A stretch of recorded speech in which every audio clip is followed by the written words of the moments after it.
Well, in a few minutes, we're going to watch you working with a couple and doing this symbolic experiential therapy. Can you tell us what your goals were in this interview? Well, this interview got me involved really quickly because it felt like there was a life and death issue going on, and that the process between this couple was very destructive.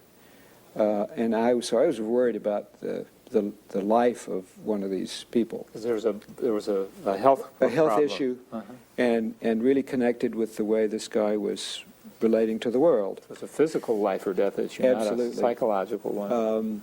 So I felt that there was a kind of sense of emergency, and I think this is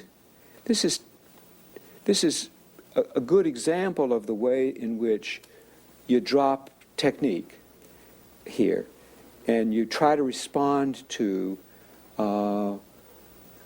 something that has kind of urgent overtones. Mm-hmm. So I think it's a fairly good example of getting personal quickly.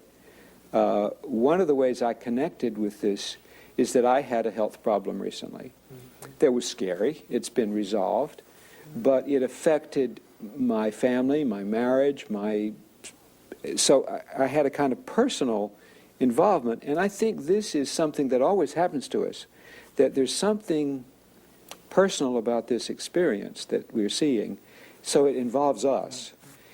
And one of the problems is how to do this in a way that doesn't get too personal.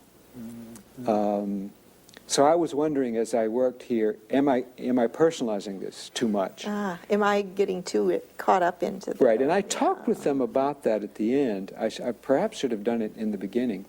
But see, I think this is the way we always connect. That is, we find something in this family that comes out of our own experience. Uh-huh. And the therapy is really about how to use that experience. And you disclose that, too. I disclose it if I have the courage or feel like it's important. Mm-hmm. But I think that's what everybody's therapy is about. This is not the practice of an intellectual discipline. This is a personal voyage that we're on. And the exciting thing about the experiential, symbolic experiential, is it licenses us to say that this is the way therapy is generated, is out of the chemistry of the patient and the chemistry of the therapist, and the mixture of these lives. And what's exciting about it for me is the license that we all got originally from Whitaker, which is to be honest about what you're experiencing and what you're seeing. So the goal then, kind of in a nutshell for this session, would be working with this couple? The husband in this case is under-functioning. He's really shut down. Okay. And his wife is dominating the conversation, the relationship. So the goal is to get some more balance in that system? system? The goal here is to get him to be a person. Okay. Because he's killing himself. And then she has to allow him. She has to make some space. Right. Okay? And he's so intrapunitive. He's so inward turned. She needs to look inside more. She's looking around her. He's the problem, etc. So she needs to become more introspective. Is there anything special we should watch for? Well, watch the way I struggle here. So that would really be unique to the approach, though, is that your own personal struggle. But I'm involved in this process. Yeah.